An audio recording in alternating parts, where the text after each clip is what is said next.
Light weight బంగారు diamond ఆభరణాలు, వందల రకాల డిజైన్స్ ఏవైనా ధర మాత్రం ఒక్కటే.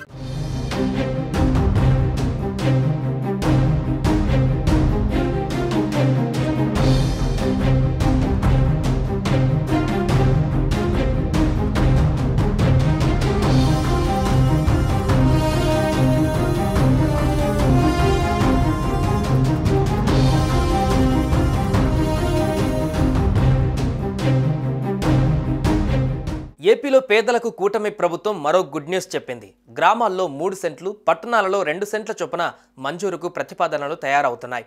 పంపిణీకి ముహూర్తం సైతం ఖరారు చేశారు. గ్రామ, పట్టణ ప్రాంతాలలో వేర్వేరుగా అమలు చేస్తుండటంతో అధికారులు తుది మార్గదర్శకాలు రూపొందిస్తున్నారు. గ్రామాల్లో 3 సెంట్లు, పట్టణాలలో 2 సెంట్ల చొప్పున మంజూరుకు ప్రతిపాదనలు సిద్ధం చేయాలని సీఎం చంద్రబాబు ఇప్పటికే ఆదేశించారు. భూమి లభ్యత లేని పట్టణ ప్రాంతాలలో G+3 విధానంలో టిడ్కో గృహాలు నిర్మిద్దామని స్పష్టం చేశారు. తాజాగా సీఎం చంద్రబాబు అధ్యక్షతన కేబినెట్ కమిటీ సమావేశంలో పలు కీలక నిర్ణయాలు తీసుకున్నారు. పట్టణాలలో ప్రభుత్వ భూములు ఆక్రమించుకొని ఇల్లు నిర్మించుకున్న పేదలకు ప్రస్తుతం 100 చదరపు గజాల వరకు ఉచితంగా క్రమబద్ధీకరిస్తుండగా దాన్ని 150 గజాలకు పెంచాలన్న ప్రతిపాదనకు కేబినెట్ ఆమోదం తెలిపింది. అదనంగా 150, 300 గజాల వరకు రిజిస్ట్రేషన్ ఛార్జీలలో కొంత వెసులుబాటు ఇవ్వాలని మంత్రిమండలి సమావేశం నిర్ణయించింది. మరోవైపు ఇళ్ల స్థలాల పంపిణీకి సంబంధించి ప్రభుత్వం త్వరలోనే గైడ్ లైన్స్ ను ఖరారు చేయనుంది. స్థలాల కేటాయింపులో బీపీఎల్ రేఖకు దిగువన ఉన్న నిరుపేదలకు ప్రాధాన్యం ఇవ్వనున్నారు. వారి తర్వాత పేదలకు స్థలాలు మంజూరు చేయనున్నారు.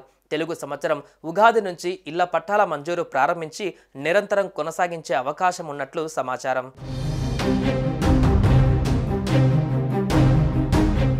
గతంలో ఇల్లు లేదా స్థలం పొందిన వారిని తిరిగి పరిగణలోకి తీసుకోవద్దని కేబినెట్ కమిటీ నిర్ణయించింది. స్థలానికి దరఖాస్తు చేసే లబ్ధిదారుడు ఖచ్చితంగా రాష్ట్రానికి చెందిన వారై స్థానిక ఆధార్ కలిగి ఉండాలి. గతంలో ఇళ్ల నిర్మాణం కోసం ఇచ్చిన లేఅవుట్లను రద్దు చేసి కొత్తగా లేఅవుట్లు ప్రభుత్వం ఖరారు చేయనుంది.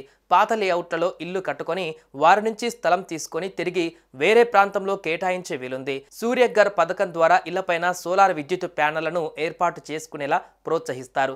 అయితే ఈ మార్గదర్శకాలు ఫైనల్ చేశాక అధికారికంగా విడుదల చేయనున్నట్లుగా సమాచారం. వచ్చే మంత్రివర్గ సమావేశంలో ఈ పట్టాల పంపిణీలు, మార్గదర్శకాలకు తుది ఆమోదం పైన నిర్ణయం తీసుకునే అవకాశం ఉంది.